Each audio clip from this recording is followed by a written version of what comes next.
like I said, I'm going to go through this, especially at the beginning steps, kind of quickly, okay? And then at the end, if you have any questions, we'll go with it, okay? All right. So imagine that this was a test question, all right?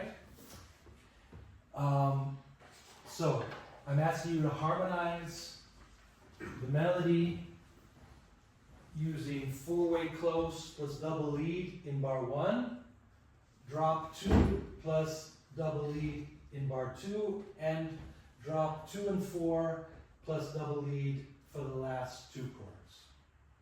Okay? Use at least one dominant, one chromatic, and one diatonic approach note, and label all approach notes. Here is our melody. We need to harmonize it for 5 saxophones using mechanical voicings. We're going to start with four-way close plus double lead. Okay, so what's the first thing we do? The first thing we do is we add double lead, which is, somebody tell me? Exactly 1 octave. Not 2 octaves, not 3 octaves, exactly 1 octave below the melody.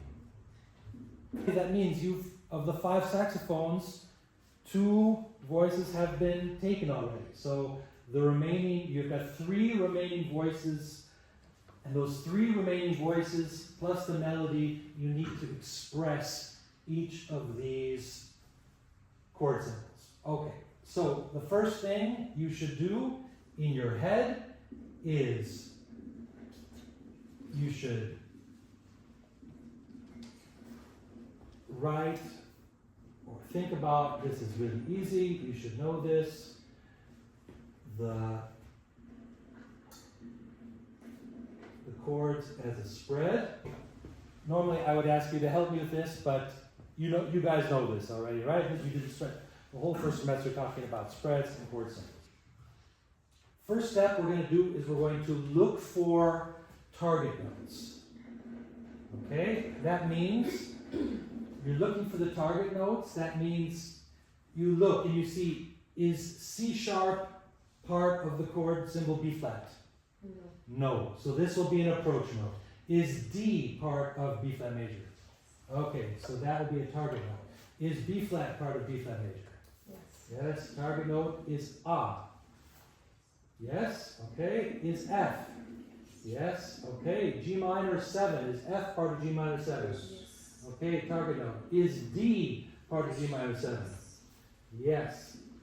C minor 7. Is E flat part of C minor 7? Yes. Yes, okay. Is D? No. Is C? Yes. Yes. Is B flat? Yes. Okay. F? Yes, okay. And now we come to our first rule of the last 8 notes, right? If we have a change of chord and there's a rest in the melody, that's very important, or a tie in the melody, then the last 8th note before a change of chord takes on that chord symbol. All right? So that means this D flat, because of this rest, that's a target note. All right? And here, the last 8th note before a change of chord, that's where there's a rest in the melody or there's a tie to the next note, then that also takes on the chord symbol of the next chord. And so that's also target note. Now notice, here is the last 8th note, right? But we harmonize this with G minor. Why? Because there's no rest in the melody and there's no tie. Okay? That make sense? Okay, so that's just, we're reviewing our last 8th note rules, right? Okay, so now we can do this pretty quickly. We're going to first harmonize all the target notes. And then we're going to move to the approach notes, which are here. In mechanical voicings, we hang the notes in thirds below the melody note. Okay? This is the way of big band writing from the 40s, 50s, 60s. And so I'm just going to do it very quickly. Here we have B flat. Here we have the next lowest note is A, and the next lowest note is F. Easy peasy. All right, we've expressed the chord symbol, B flat major 7. We have our double lead. We have all the notes in between. Okay?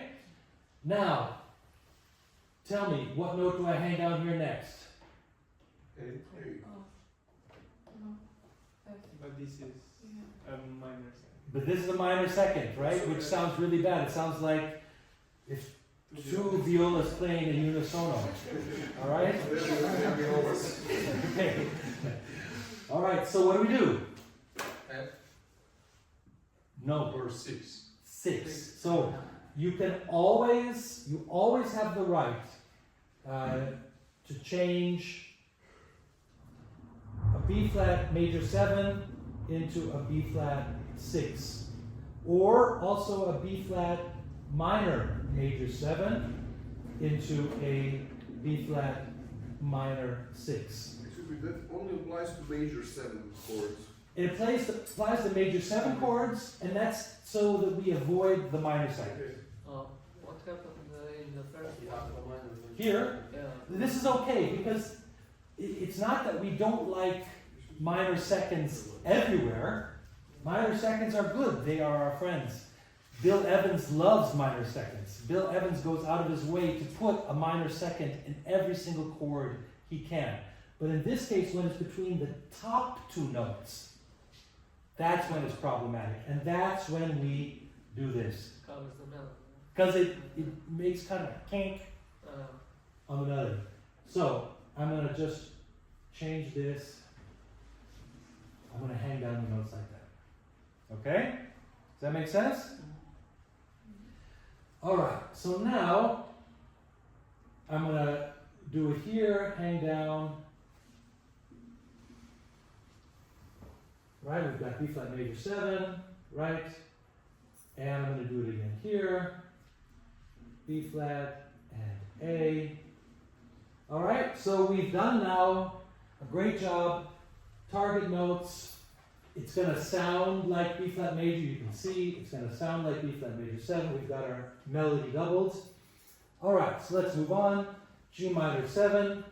I'm just going to hang down the notes here. Alright, and this is also, remember we said G minor 7, it doesn't go to the next chord because there's no rest and there's no tie. So this is also G minor 7. Okay, this is C minor 7. This is an approach note. All right, here we're going to have a Velika Secunda between the top two notes. We try to avoid it, but if it's happening in a melodic passage like that, it's happening quickly. It's not super slow. If this were a ballad, maybe this would stand out. But if it's a ba-do-ba-do-ba-do-ba-do-ba-ba, so we're just going to allow that, the Velika Secunda between the top two notes. All right. And here. Okay, so now we have completed C minor 7, and this is going to be an approach note. Okay, and now for our last chord, we're going to hang down the notes of F7. Okay, now this was all relatively easy, and that's why I went through it so quickly, because these are diatonic chords. There's no tensions there, right? So that makes it much easier. Okay, so now we've got F7, flat 13, flat 9. Okay, as soon as you see tensions like that, you should say, okay, alert, right? We've got two saxes playing the melody. We only got 3 notes to express all the tensions that are here. So, first of all, notice what note is D flat? Flat 13. Okay, so that's there already. We don't have to worry about the flat 13. It's there, but we do have to worry about the flat 9. Okay, so how many times? We got 1, 2, 3, 4, 5 tones, and we only have 3 saxes. We can cut off the root and fifth. Okay, so this comes, remember our video that we can sacrifice the root and we can also sacrifice the fifth. Alright, so boom, boom, that leaves us A, E flat, and G flat. Okay, so who wants to hang down? What is the next note between A, E flat, and G flat underneath E flat? A, okay. And then? G flat. G flat. And then what? E flat. E flat. Okay, perfect. And if you play this on the piano, it's going to sound cool. Remember, the bass, there's a bass, and the bass is playing all the roots, so somewhere down low, there's an F playing, and there's no F in this chord, and that's okay, right? Because we got a bass. All right. Now it's the same thing here. We've got a B flat major 13, and what note is in the melody? 9. Okay, so that means we've got the 9 already. All right, which means we still have 3 inner voices. We got the root, 1, 2, 3, 4, 5. Again, 5 tones. So what should we sacrifice? Same. All right, we'll sacrifice the root and the fifth. So we got the D, A, and G. All right, so let's hang down. What's the next note down? A, G, and D. Okay. Excellent. Okay, so we did our target notes now. Now we're going to move to approach notes. And the kinds of approach notes we have are chromatic and okay, yes, diatonic. I'm just going to parallel Dominant. and dominant.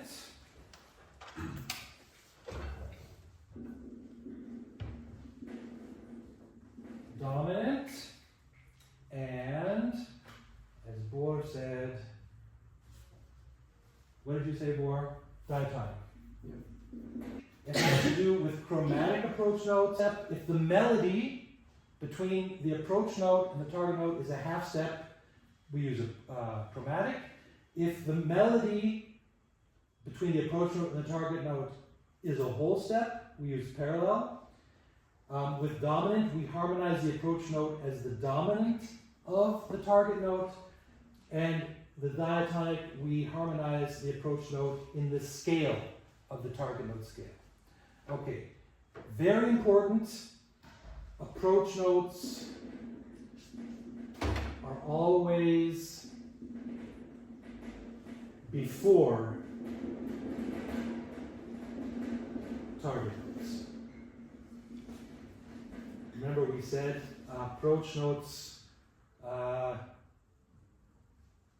hodio, targetnem tonu, touchnem tonu, zielem tonu, yeah. All right, so always before. Okay, so let's look at the first possibility here.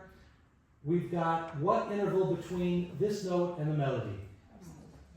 Half step, minor second. All right, so what is the most logical note we can use then? Approach, you mean? Chromatic. Okay. All right, and so with chromatic approach note, all tones move in same direction by a half step. Okay? And so that's easy. We just go a half step down, so we get basically A, A goes to B flat, this goes to G sharp, F goes to E. Okay? And that will sound really cool. No problem. And I'm just going to put this away because there's another option we have here. So, sorry? Dominant. All right. Would parallel approach work? No, that's only for a whole tone between the melody and the next note. Diatonic, would diatonic work? No. Why? It's not in the alphabet. It's not in the scale, right. C sharp is not in the B flat major scale. Okay, so now, if we're going to do, okay, so we have to label our approach notes. So this is chromatic approach note. And now if we're going to do dominant, so the first thing we see, what is the dominant of B flat? F. What did you say? F major. F7, yeah. Okay, so it has to be some kind of F7. And then if C sharp, that's a 13, okay? All right, so flat 13. All right, so it just so happens we have F7 flat 13 here. It would probably be good to use a flat 9 in there. Let's just do that. And so if we were to hang the notes here below, what would be the next note down? A.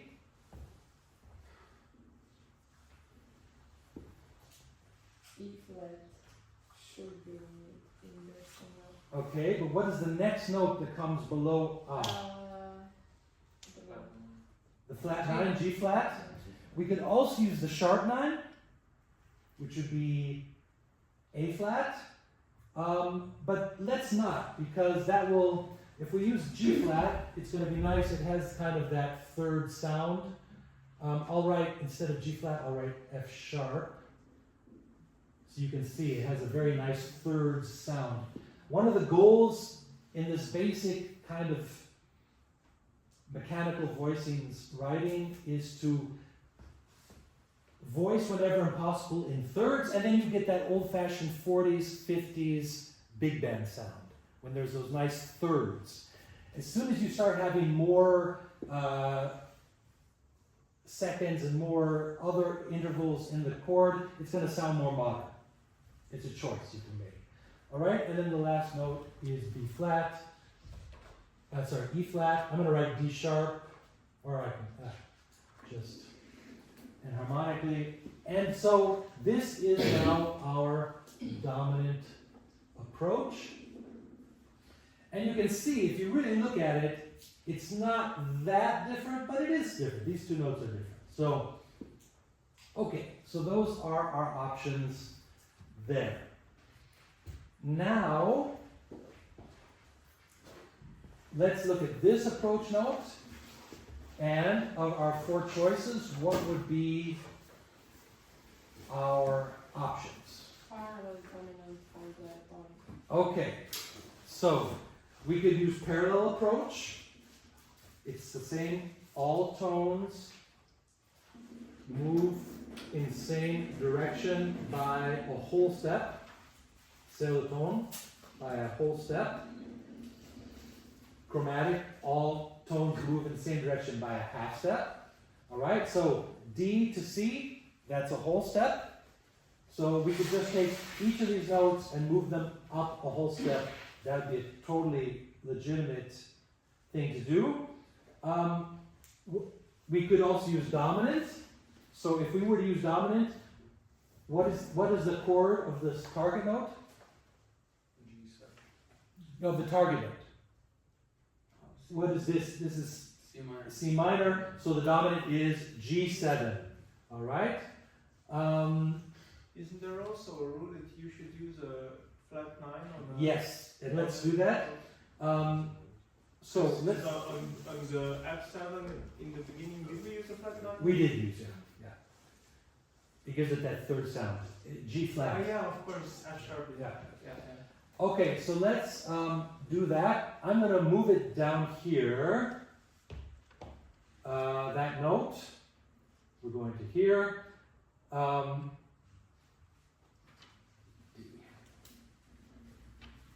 Okay. And so G7 is our target note, our approach note. And like Jakob said, whenever possible, we take away the root and we use a flat 9 to give it that diminished sound.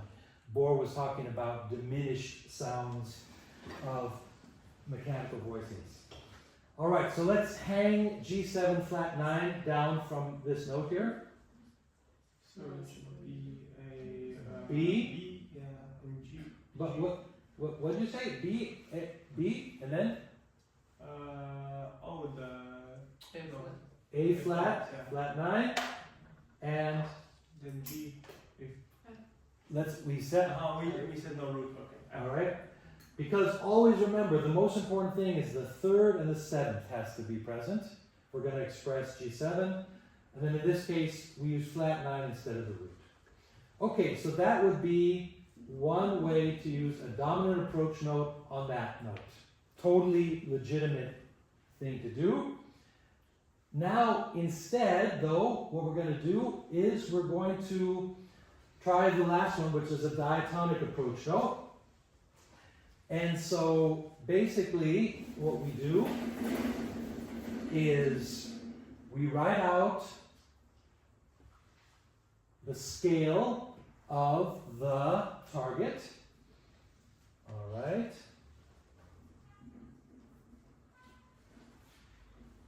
And what is the scale?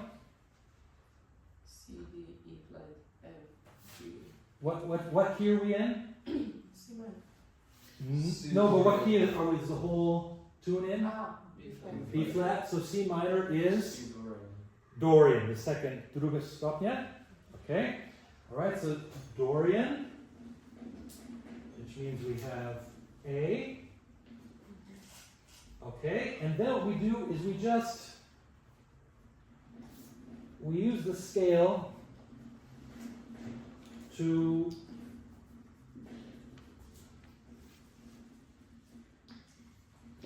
build every scale degree in our minds. All right?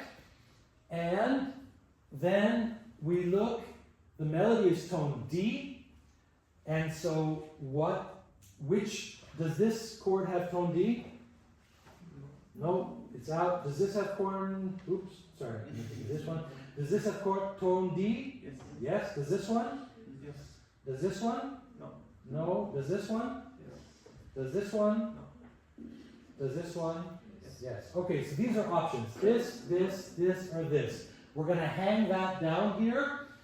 And one of the goals is that we want to try to not repeat the inner voices if possible, so that the inner voices also move stepwise nicely down. So we are looking which chord have that D, target note. Yeah, either this one, this one, this one, or this one. And then if we, in our minds, hang it down from here, we want maybe to find one that doesn't have E flat as the next lowest note. Sorry, B flat. Does that make sense? So that the inner voices don't repeat. So, do you understand what I'm saying? Okay. So, which ones have B flat? This one does, and this one does. So maybe this is the best bet. Let's see. Maybe it is, maybe it's not. And, oh wait, I made a mistake. This should not be, this should be. Yeah. This is Dorian. Did I make that mistake anywhere else? No. Okay. So, then, can somebody hang down these tones here?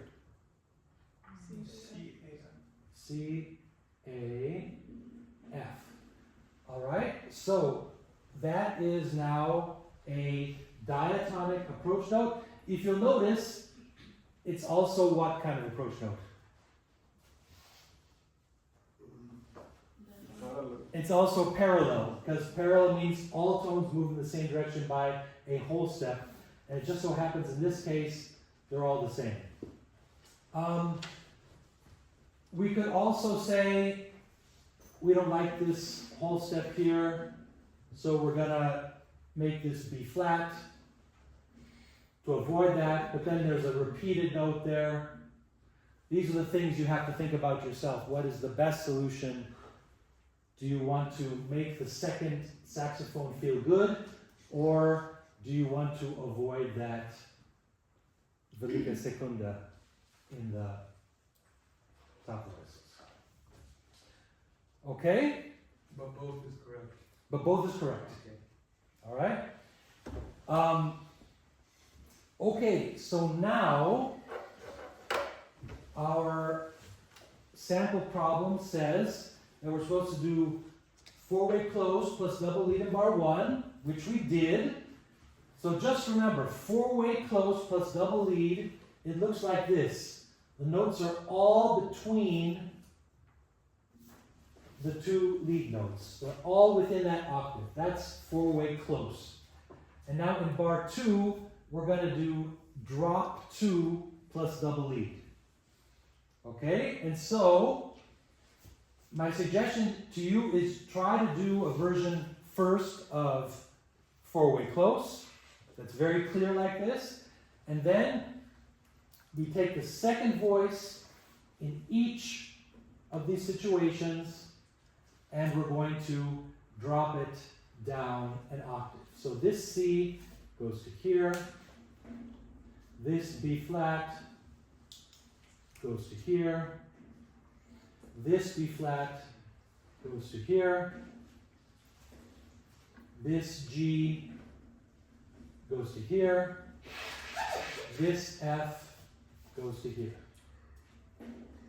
All right, so that is drop 2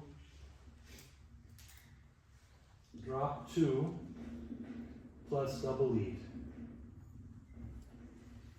Okay? And now the assignment says for the last two chords do drop 2 and 4 plus double lead. You guys cool? You drop, sorry, what do you drop? I took the note that was just below the melody. Okay, I get it. Okay, good. So like the melody is considered voice 1, Yeah. and the next one, or let's go here. This is voice 1, this is voice 2, All this is right. voice 3, this is voice 4, and this is the double lead. Okay. So, okay, I get it. Alright? Is it wrong if you write it in a G key?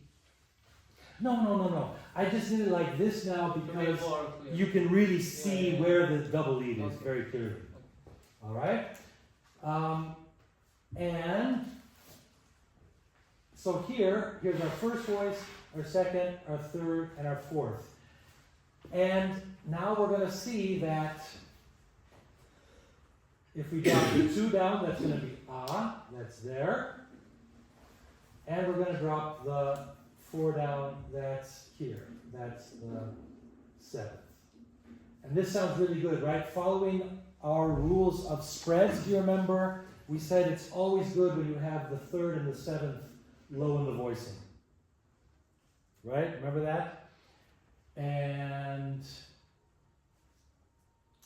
okay, and now here we're going to do the same thing. Our first voice, our second, our third, and our fourth. We're going to drop the second, and we're going to drop the fourth.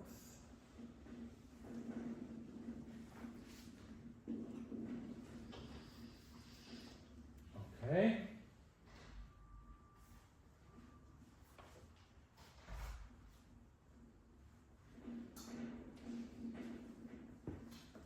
Okay, and you see how nice it is. Like it starts very compact, the line, and then it kind of broadens the voicing until it comes to the end and it gets really wide.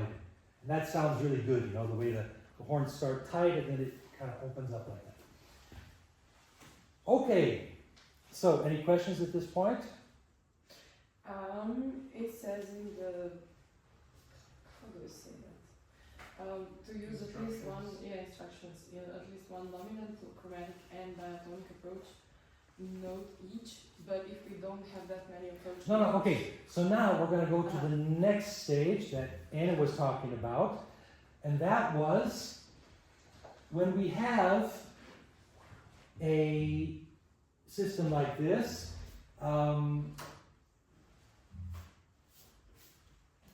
We can also make, since this target note is showing the chord of B flat, since this target note is showing the B flat, these offbeats we can make into approach notes.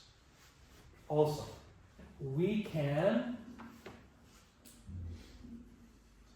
so whenever there are 3 or 4 notes, no, so 2 or 4 notes in the same chord, we can change them into. so the important thing is that somewhere in this chord of B flat, we have to express B flat. If we make them all, we can't make them all approach notes. There always has to be an approach note and then a target note. So in this case, we can make these in-between notes approach notes. Here, like if we had to choose between these two, which one is do you think logically should be the target note? The first one. The first one, right? So if they have longer duration, that means they're target notes. If they're underneath the chord symbol, that means they're target notes. All right. So this one we could make into approach note. Here we have an approach note already. Show me one more note that we could make. B flat. Okay, exactly. B flat we could make into an approach note. All right.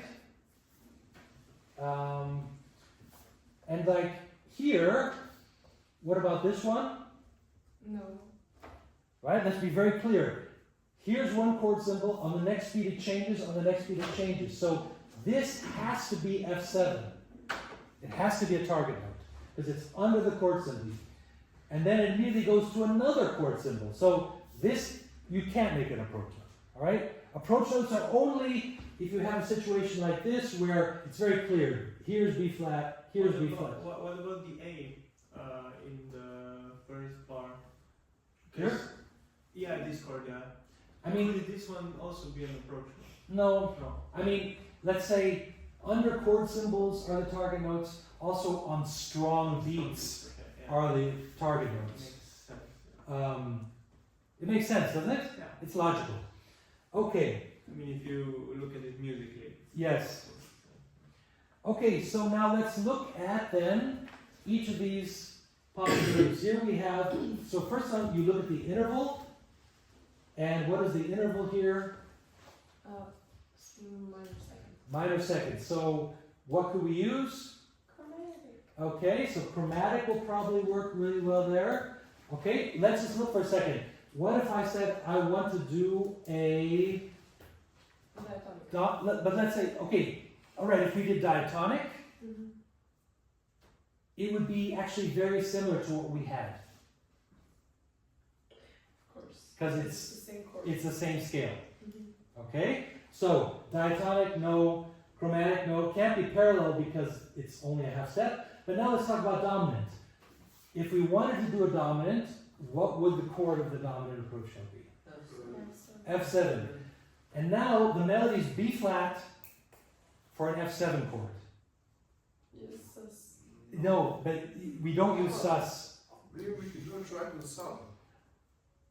Yes, okay, but look, for the test, I want you. No, but the tritone sub.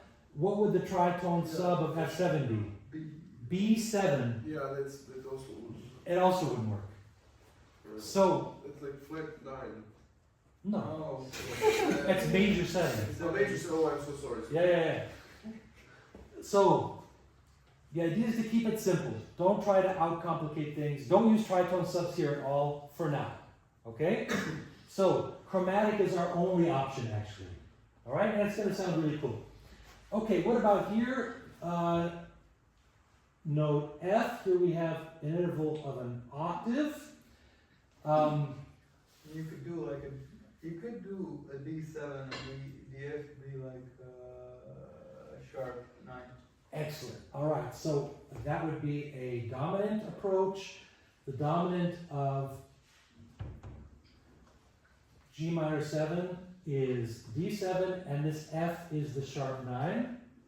Okay, that's an excellent idea. So a dominant approach. Okay, here we have what interval? Minor second. And so, what are our options? Chromatic. Okay, chromatic would be an option. Dominant also? Dominant also. Dominant. Good. And if we use dominant, what would our chord symbol be? G7, G7, flat. flat 9, right? Always when possible, use flat 9. In this case, That worked great. the melody is a sharp 9, so we'll use sharp 9, but always use flat 9. Okay, here, so options are chromatic or dominant. Here, I mean, we could also use diatonic, but it's not going to be that much different than when this was a G minor target note. You know, very, very similar. And when we have the dominant approach with D7, we just don't use the third chord because we don't have. Yeah. You're talking about here? No, the previous one. Here, okay. Let's do this one, okay? Let's do so what you want to do is you've decided it's going to be a dominant approach, so it has to be D7 is the dominant of G minor. Sharp 9 is in the melody. So you want to write out here D7, sharp 9, and I'm just going to do it here. Alright, and I'm writing that sharp 9 enharmonically, right? It looks like a minor third, it smells like a minor third, but it's not. It's a sharp 9 because there's a major third down there, right? Hendrix score. Yes, yes, yes. Okay, so now we have sharp 9 here, the sharp 9 here. We have only 3 notes in between, so we need to sacrifice. Okay, this is the melody note. Fifth goes out. Fifth goes out, okay. Or depends on the. No, how I does would. the chord look like?